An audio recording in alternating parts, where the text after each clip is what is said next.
xeyir. Belə bir məsələnin izahına baxaq. Ferium S2, pirit və kükürt qarışığı verilibdir. Bizdə ümumi qarışıq 400 qramdır. Deyir, yanması zamanı bərk kütlənin 60% azalır. Azalma bizdə pirit və kükürdün yanması zamanı ayrılan SO2 qazına görədir. Əgər ferium S2 və kükürt ümumilikdə 400 qram bərk qarışıqdır. Kükürt 400 qram bərk qarışıqdır. Əgər bunun 60% azalırsa, deməli 60% SO2 əmələ gəlmişdir. Bizdə qalır 40%, deməli 40% deməli bizdə qalır bərk qalıq. 400 qramın hal-hazırda reaksiyadan qabaq bərk qalın kütləsi deməli 400 qramdır.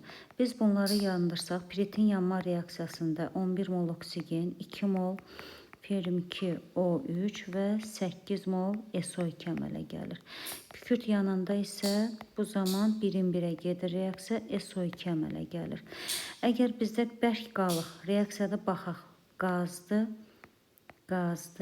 bu isə bərkdir.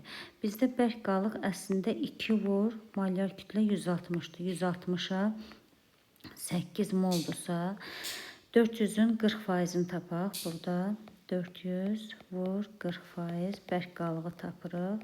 Bölürük 100-ə. Bu zaman 160 qram bizdə bərk qalıq qalıbdır. 160 qram bərk qalıq artıq burada ferium 2O3-ün kütləsidir. Çünki bu da qazdır, bu da bir dənə bu bərkdir.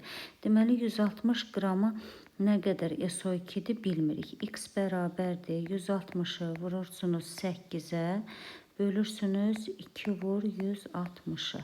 Buradan ixtisar gedir. Deməli bizdə 4 mol SO2 burada əmələ gəlibdir. 4 mol SO2 əmələ gələndə gəlin görək nə qədər pirit sərf eləyirik.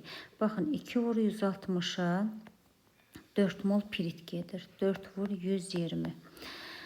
160-a isə X olur. Bu da eləyir 2 dəfə az 2 vur 120. 2 vur 120 240 qramdır. Bizdə də ümumi qarışıq 400 qram idi. 400 qramın 240 qramı piritdirsə, buradan yazıram 400 qramın 240 qramı ferium S-dirsə, S2. Yerdə qalır 160 qram. Deməli bu da kükürdün payına düşür. Baxırıq. Fərqli qələmlə yazaq. Burada 32 qrama 1 moldursa 32 qrama. 160 qram kükürdə isə 160 qrama isə X olur. O da eləyir 5. Deməli 5 mol kükürddən əmələ gəldi SO2. 4 mol da piritdən əmələ gəldi SO2. Bizdə cəmi 9 mol SO2 əmələ gəlir. Doğru cavab D variantıdır.